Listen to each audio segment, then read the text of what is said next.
Welcome back, guys. So I don't think it's been that long since I've done a growth updates video, but I have enough to show you guys today that I thought it'd be fun to film one. So I'm actually batch filming today because I know I always talk about my schedule being crazy, but my schedule has just recently gone into like another tier of crazy, and I basically lost my weekend. So yeah, I'm just going to get a couple videos filmed under my belt today, and growth update videos are usually like my favorite to watch anyways. It's just like very relaxing. I can just do my makeup and like listen to someone talk about their plans and how excited they are. So I have more growth updates to show than what I have here, but I'm avoiding doing Hoyas today because I wanted to save Hoyas for another video, because I also think that I haven't done like a Hoya dedicated video in a long enough time. I think I'm overdue for one. So anyway, today is mostly aeroids. I think all but one are aeroids. I think I have like 9 or 10 to show you today, so let's just get into it. Okay, the first one, some of you guys have been asking for lazy pole updates, so how plants have been doing since I potted them onto a lazy pole. So I thought I'd show one that I did on camera. I think I did this one in my coffee chat video. So this is my MONSTERA ESQUELETO. It's still in the same cup as, everything is the same, exactly the same as when I repotted it. I do need to like extend the moss a little bit and kind of like tighten up the top of this pole because it kind of flares out, but I'm happy to report that it's doing really, really well. I think when I repotted it, it was these 2 leaves here, down here. They got a little bit bleached in the exo, so I've moved it into like a lower light part of my grow tent, and it's kind of shaded from above by, what plant is it? My hetero and my patriciae. So it's put out this leaf after I filmed that video, which is like a nice size up from the previous leaf here. And then after that, it recently put out this one. So it's still like finishing hardening off, but it's doing so well. This plant gets no love anymore, and it makes me really sad because it's such a good one. Like, even though I don't love Adansonii, I freaking love when esqueletos get just like giant with those like giant fenestrations and like the inner fenestrations like this. And so far it's been so easy. How long has it been? It's been less than a year, I think, since I grew it out from like this single node here. So it had no leaves when I first acquired it. And then I potted it into this exact cup. No, maybe it wasn't this. Yeah, it was this exact cup in pon. It was already rooted, so it had a bit of a head start and it started growing a little bit quicker. My stomach is rumbling so bad right now. Just like in less than a year, it's turned into this. I'm so happy about it. So that's a really good one. It's been rooting into this pole for a while. I don't know if you're gonna be able to see it with the reflection. We got roots all inside the pole here. I think since I inoculated it with Great White, it's definitely started to speed up a little bit more. Since no one cares about this plant, I'm not gonna blabber on too much about it, but I do really love it. And honestly, the prices of these have gone down so much. Like, I was just browsing my Facebook plant group last night, and there was a purge and someone was selling like cuttings of this for like $25 and there were no takers. Like, what is wrong with people? It's such a good one, but you do need to let it climb, and I've never grown it in anything other than my pond mix, but it's been so much easier than Deliciosa for me. So I'm including like Albo Thai Constellation and the regular green Monstera Deliciosa, like the small form and the large form. This is by far easier than all of those, for me at least. And I'm growing them kind of all in, not all of them. I'm growing a lot of them in very similar substrates, lighting, humidity, warmth. This one just hasn't been a fuss at all. The only thing that is a little finicky about it is that it doesn't really like highlight and it will get burnt. So you can kind of see it on this one that has a bit of that like modeling and that lightning here. Anyways, that's my first plant. First lazy pole update. Love this guy. And then the second update, I haven't shown this on my channel in a little while. I think it's put out, oops, I'm gonna keep kicking the tripod today, I'm sorry. I think it's put out 2 or 3 leaves since I last shown it on my channel. This is my Philodendron Flora Beauty. It's doing wonderful. Still hasn't been repot since I last showed it. I think I showed it in my easiest philodendrons video or easiest uncommons video, that video. It's also loving the moss pole, lots of roots growing into there, and I find that since it got onto the moss pole, it has started growing a lot faster. So I think this one might have been the newest leaf when I last showed it, and then it put out this beauty right here. And then, yes, that's when it put out a full green leaf here. But I find that Florida Beauties will just do that for 1 or 2 leaves at a time, and then immediately after it can give you something like beautiful like this. So this is the newest leaf that just unfurled. It's given me a green leaf before, so you can see down here there's a little green leaf, and then after that was this one. So it just kind of random like that. So if you get a green leaf on your Florida Beauty, like don't freak out and don't chop it right away. I would say give it at least like 2 or 3 more leaves before you call it reverted, or if it goes the other way, like fully variegated, I think it can just kind of like go back and forth kind of willy-nilly. I love this plant so much. It hasn't sized up that much for me, but you can see that the definition on the new leaf is a lot more mature than the one before it, or like the variegated one before it, which would have been this one. So looking at the lobes of this one compared to this one, it's getting more of that dimension here. So I'm just waiting for it to start to do that like pennation down the center here. It's got a little bit more of these like grooves. So I'm very excited about this one. I'm waiting for it to really, really size up as big as like my Florida Ghost. If I have time, I will throw in a little clip of what my Florida Ghost looks like. It's really starting to mature. It's not doing amazing. I want to say like the leaves kind of curl in a little bit, and I do keep on top of the watering for that one. So I'm not really sure what that is. And maybe it's a CalMag thing. I need to like kind of boost the CalMag a little bit more for that plant, but that one has matured a lot more, and I've had that one a lot longer than this one. But yeah, there's another lazy pole update. Very, very happy. I will say overall with Great White plus the pole, this one has definitely grown a lot more robustly, a little bit quicker. Yeah, there's just less time in between leaves, and it's starting to mature. And what I will say, before, when I used to have it in my EXO, and it wasn't on a pole, and it was in, I believe it was in soil, it would take so long to put out a leaf, and it kept getting more and more juvenile. And I do think it got a little bit of a mealybug attack, and I used to attribute like the size reversion to the mealybugs, but now that I think about it, I have like a mealybug problem downstairs on like my succulent shelf, and a lot of Hoyas are like plagued with mealybugs as well, and they don't seem to really like stunt the growth so much. It doesn't really like cause so much stress. The plant just keeps growing and growing. So I'm not really sure if mealybugs really did cause a size reversion. Maybe it was just like a lack of nutrients, a lack of support in the form of a moss pole. But anyway, happy to report this one's doing amazingly. Just show you the new leaf one more time. I always like photograph this plant too early when a new leaf comes in and it hasn't hardened off to that like nice dark green color. So I'm gonna hold off on photographing this for Instagram. But there you go. Florida Beauty looking so good lately. This one really needs the water. I'm so hungry. I'm gonna break it up a bit with a non-aeroid. This is my Begonia SINBAD. I don't know if I've ever shown this plant on my channel, so maybe it's not fair to call this a growth updates because you don't even know what it looked like before. This is a plant that I got from Jing, at least I want to say around a year ago, a year and a half ago.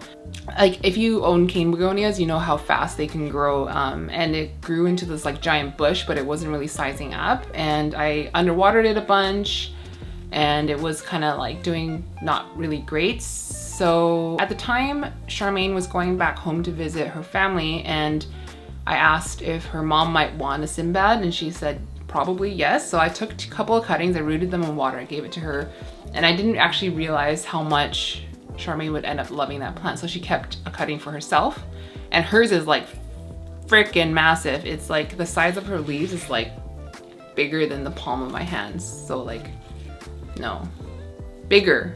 I don't even know how to describe it. It's like probably down to like where my watch tan line is here. I think that's how big her leaves are.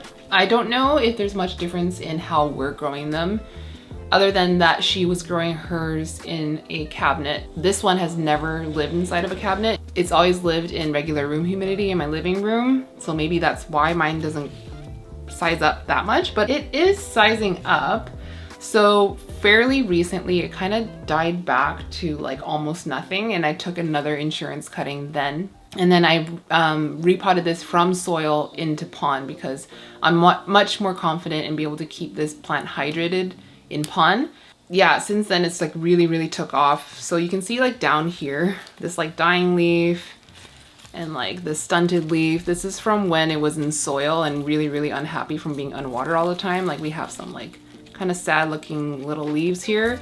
And then since the repot and since it started to acclimate to pond, it started to put out a lot prettier, larger leaves like this one here. So I think like for cane begonias, I think pond's going to be my go-to medium. I mean, like it's kind of my go-to medium anyways, but I think begonias do really respond well to them. Similar to like how alocasias really love pond and semi-hydro in general. I just love how cute the new leaves are when it's got that pink blush, like this one right here. It's just emerged and is still growing. It's so pretty. This is another plant that gets no love on my Instagram, and I know I need to get it onto like some sort of bamboo support, but it does look really pretty like this, doesn't it? It does concern me that this one in particular is growing so long, this one right here, that it's really gonna like bend on itself, and it is hard to tell when this plant is thirsty because like usually they'll kind of like droop when they're thirsty, but it's so heavy on top that it's droopy all the time. So really like this is how it should look. And I'm a little bit confused by cane begonias because like they do grow like a tree, but the stem never really like hardens off to like that woodiness to support itself. So if anyone knows how to really like get them to do that so they would just like support their own weight, let me know, because I really don't have much experience with begonias. But I do highly recommend this plant. A lot of people are selling them because they grow so quickly. So if you're able to find one in your local plant group, highly recommend.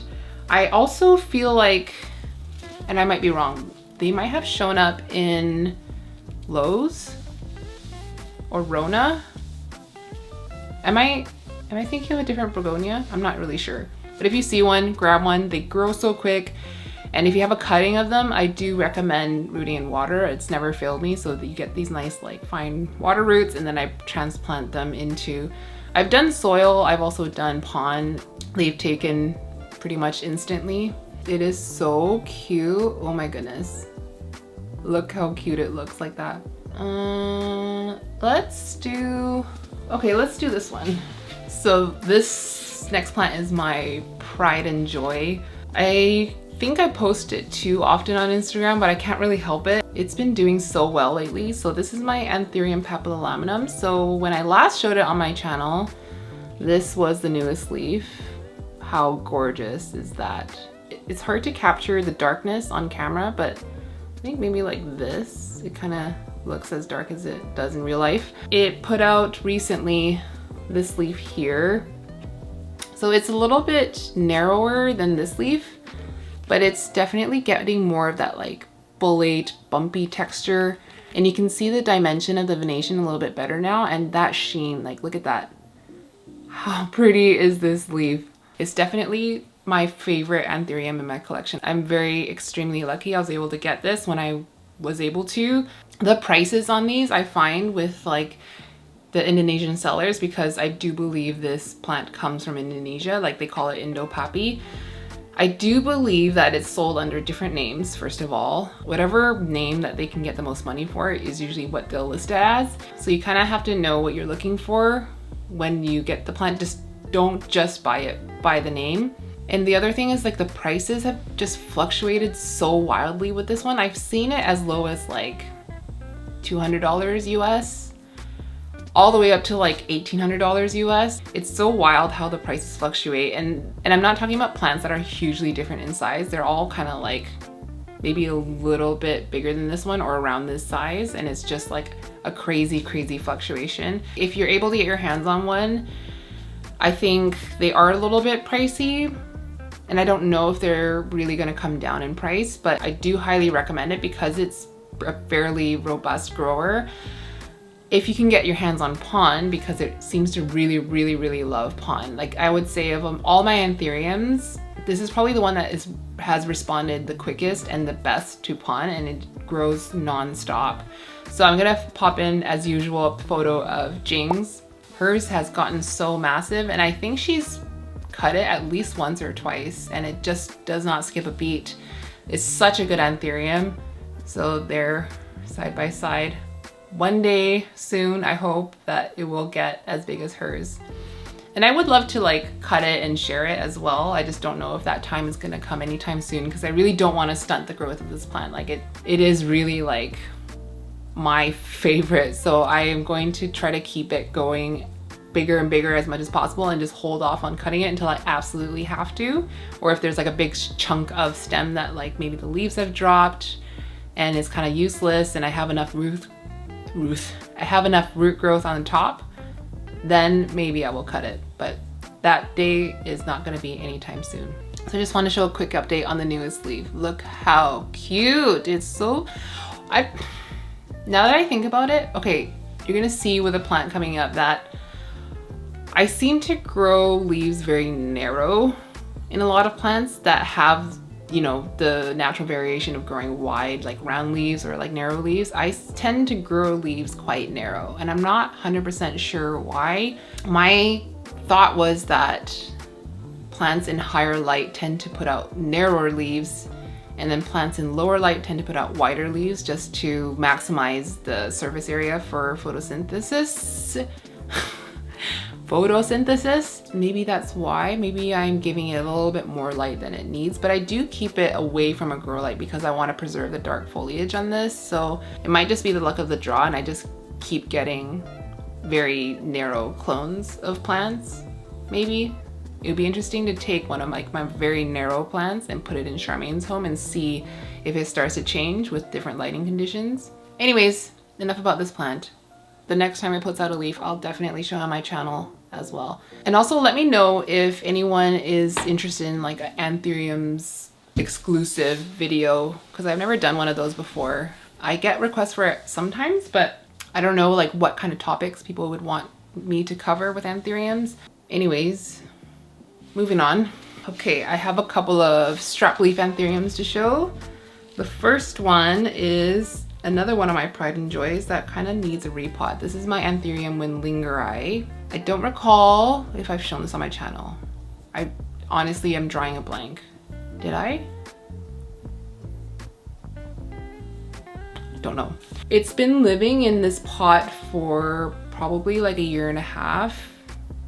It's like a very barky aeroid mite. It's super chunky, and it has like a drainage layer at the bottom. So I'm kind of like simulating it being up in a tree with this mix, and I have moss top dressing here because I just want to get like root growth from the exposed stem. It was the slowest grower for me for the longest time, and I found that it is like an extremely I think it's ready to put out another leaf.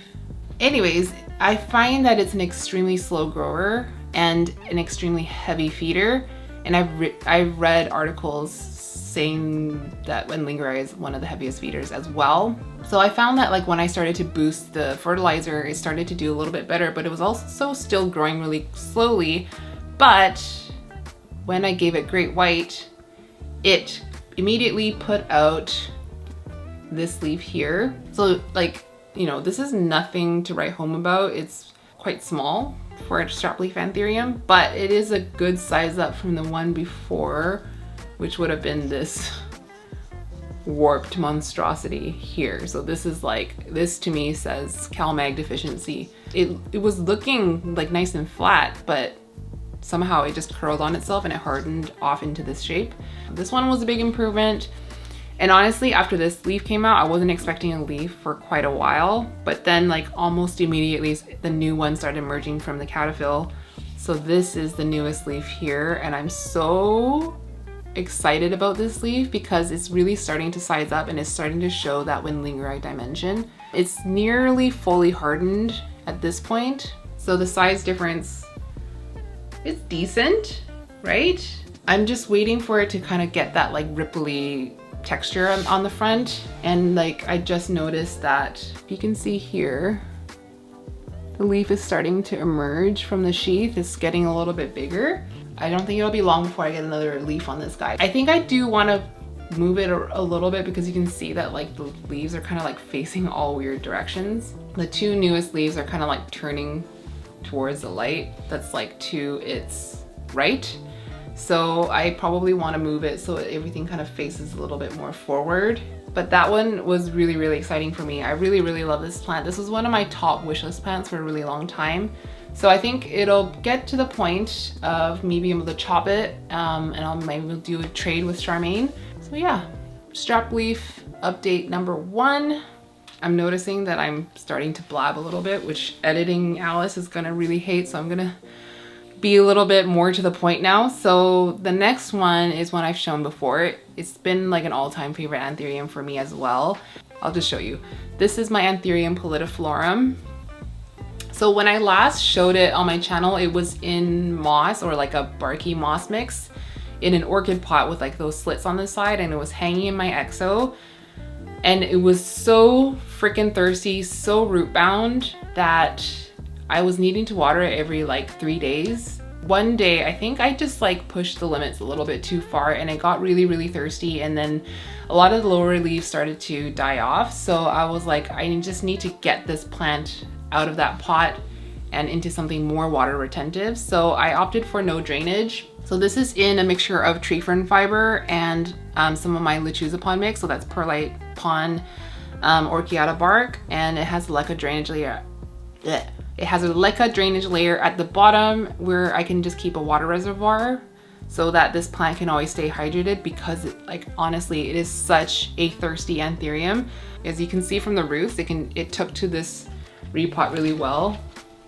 I cannot get the glare. You can see that there's like lots of root growth is growing down into the reservoir as well. This was one of those instances where I just chopped the ugly leaves off because there was so much roots and a good amount of leaves to support photosynthesis, so I wasn't really concerned. I just wanted it to look better, you know, like I didn't want to repot it into like a nice glass vessel and have it still looking kind of janky. So I did that, and then now it still lives in my exo a little bit further from the light. It's not hanging anymore. I'm just letting the stem kind of hang off the pot here. And then it definitely did stall a little bit after the repot. There's a good amount of time where it didn't put out any foliage, which is like, for this plant, it's always constantly growing. So it was a little bit of a pause, which was to be expected because I was like violent with those roots. I wanted it out of that moss as much as possible, and it was so root bound. So it was like a heavy amount of root disturbance, but it didn't really throw a fuss otherwise. And once we got some root growth going, it just recently put out this leaf here. How stunning is that? It's definitely the biggest leaf I've had so far. The leaf prior to it would have been this one here. I'm gonna try to get it side by side. This one here would have been the leaf before it. It's a little bit skinnier and it's not even that big, but this one is nice and fat, and you can see that it's still definitely growing. I just can't with the dimension on the PALLIDIFLORUM. It's such a beautiful plant. I was tempted to grow this out in regular room humidity, but I don't want to risk it with this plant. It's gonna get too big at some point, and I'm not gonna be able to grow it in my exo, but maybe by then I'll have a bigger tent. I don't know. I don't want to grow this plant outside of a greenhouse because it does so well in the greenhouse, and then I grow my vitarifolium outside of a greenhouse, and I definitely have issues with like leaf warpage. I definitely have issues with leaf warpage on my vitarifolium being out in room humidity. Room humidity, and yeah, I don't want to risk it with this plant. It's too perfect. Anything else I want to say about this? Oh yes, obviously, great white, loved it. I really do think that Great White has almost completely eliminated transplant shock with a lot of my plants. And I know some people have left comments saying that I find the same thing, like the plants just kind of get up and running a lot quicker after a repot. So that's been also a huge plus with Great White, like on top of like the sizing up of foliage and like just the general health. And I also find that they're more drought tolerant as well. Like so many times I haven't been able to tell that a plant was completely dried out because it showed no symptoms of being dried out. But then when I was like feeling the substrate, it was bone dry and the plant is not showing any signs of drought stress at all. They're not wilting, they're not curling. So yeah, like it's been, honestly, Great White has made it so that my plants have never looked and been as healthy and robust as they have been this year since I started using Great White. And I think I started using it around March or April. It's only been a few months, but the results have been just insane. And I'm not affiliated with Great White, by the way. It's just one of those products that I discovered from listening to a myco podcast, and like I tried it and I was just astounded by the results, and I just have to share it with you guys because it's just been so like beyond my expectations for just any one given product. So hopefully they never change the formula of that, and I would want to try more of their products in the future. I just don't think that a lot of their whole like micro and bacteria line is available in Canada, so maybe I'll have to ship it to a PO box or something. But that said, I'm not affiliated with Great White. I would love to be, but I'm not. It's just genuinely a product that has been amazing for me. Anyways, last look at my Pallidiflorum. If you don't own one and you like strappy leaves, or if you like velvety leaves, I highly, highly, highly recommend. Such an easy one, and it's so much more available than it used to be. Okay, power through. Okay, this next one I haven't shown for a while. This was shown in one of my philodendron favorites videos, I think. And this is my philodendron heterocraspedon. So when I showed it, I was complaining about leaves having a hard time emerging from the sheath. Even if I sprayed it, they would always kind of bend on themselves, and then it would result in like a little bit of cosmetic damage here right at the petiole insertion, so like here as well. And by some stroke of dumb luck, I don't know why, but this last one didn't have any of those issues at all. It came out perfectly nicely. There's no damage to it, right? Yeah, this one was just, I just washed it down because there was like some foliar spray residue, so I wanted to be able to show the new leaf nicely. It still has the beautiful red back on it. So this one's been doing great. It's still in the crappy moss coco coir mix that it was in. And I think it's about time to say goodbye to this import leaf. It would, I think, still be holding on, except that I did snap the petiole here. So it's been taped up for like months and months and months. So I'm surprised it's held on this long, but I think it's about time to sever it and maybe like press it for something. So that's the import leaf, but I'm happy to report that it's doing much nicer and the leaves are emerging a little bit better. I definitely want to get it repotted out of this moss mix. Like, I'm so done with growing plants in moss. I can't think of any plants that I would opt to grow in moss. Like, even if I'm rooting something, I don't think that moss is going to be my go-to. Unless I'm like germinating a seed or something, that may be the only time that I would use moss as a preferred medium, but moss is just not, it's not the one for me anymore. I find that like with the watering habits that I have, moss just dries out so quickly and it hydrates so slowly.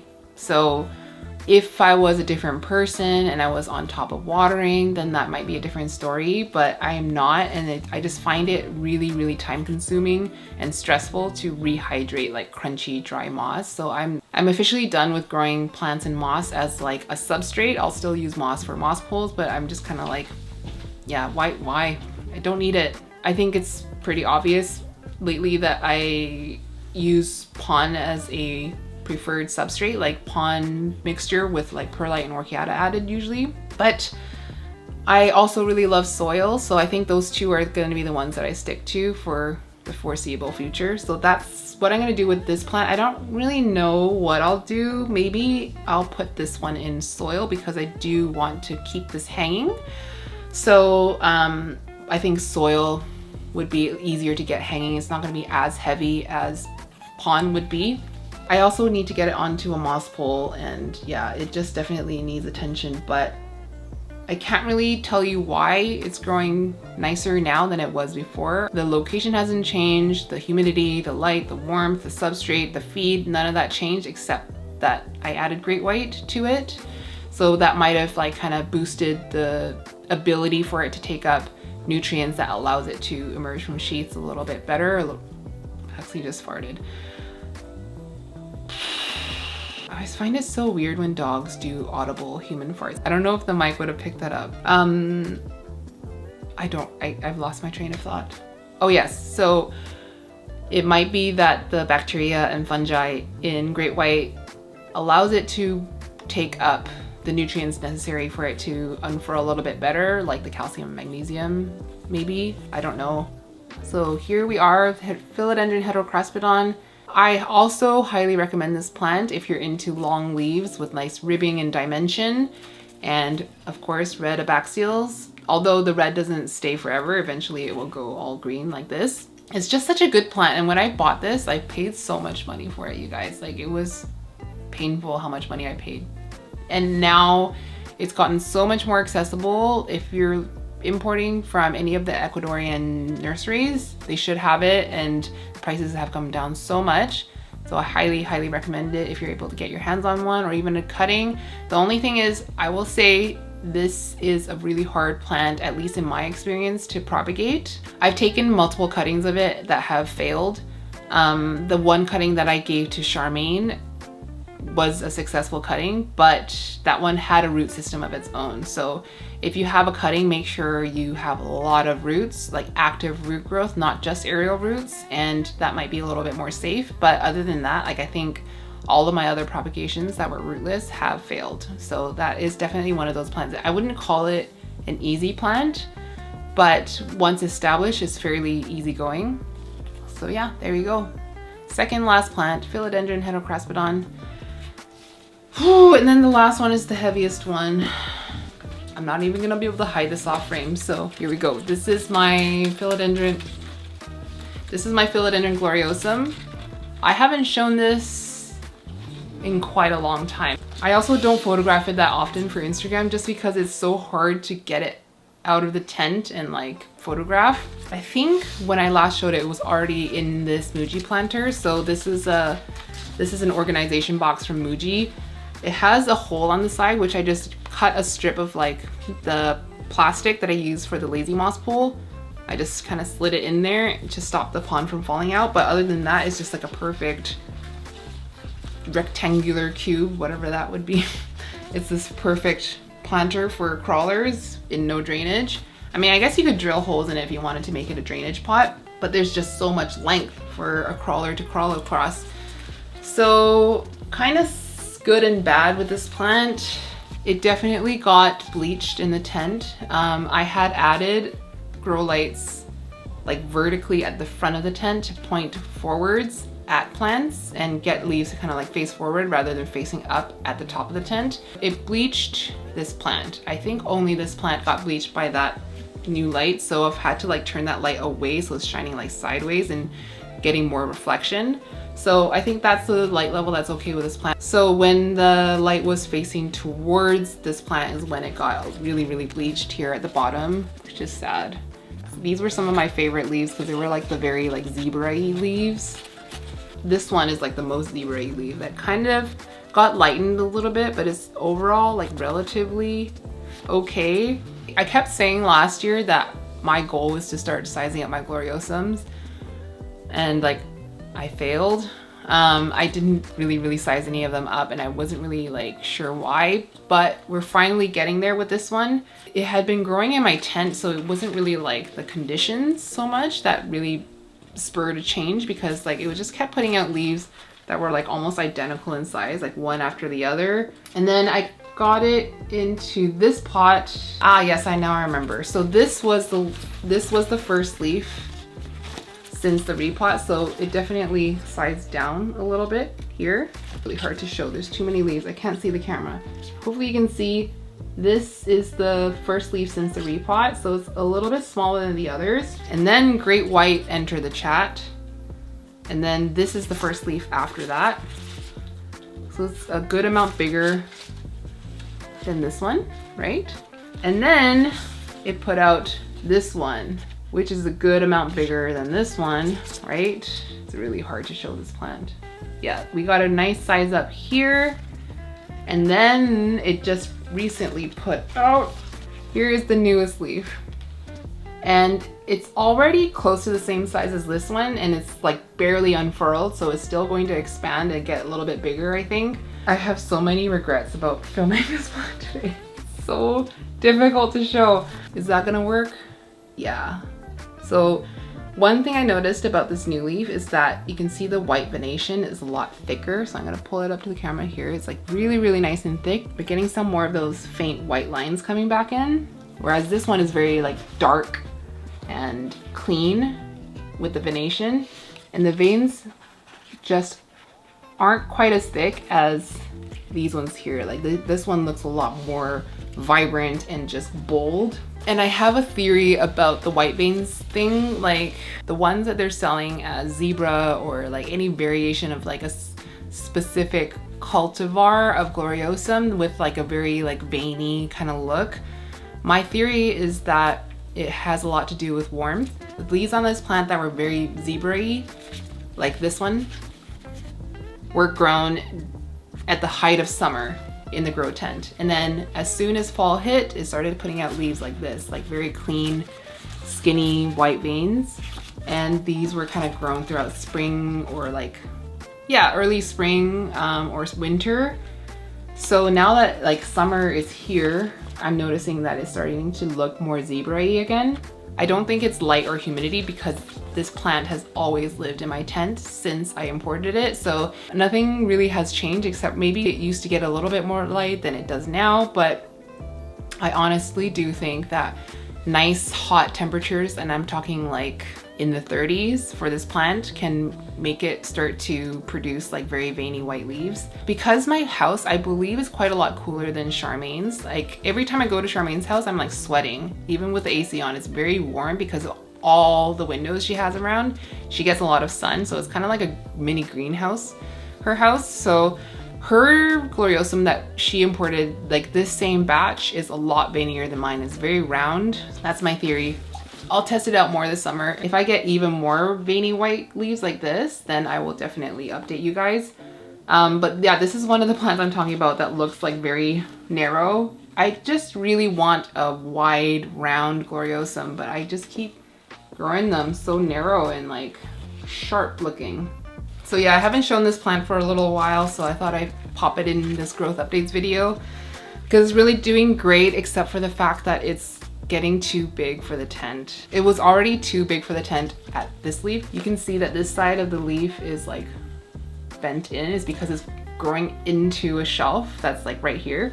So it's getting like smushed like this. And the same thing is gonna happen with this one unless it miraculously like turns forward like this, which I hope it will do. But I do need to find a new spot for this plant, which is really sad because like where it is right now, the direction of the light makes it so that all the leaves face forward, which I really, really enjoy on this, but I'll probably have to chop it anyways just to isolate these like bleached leaves and just grow them separately and maybe sell them on.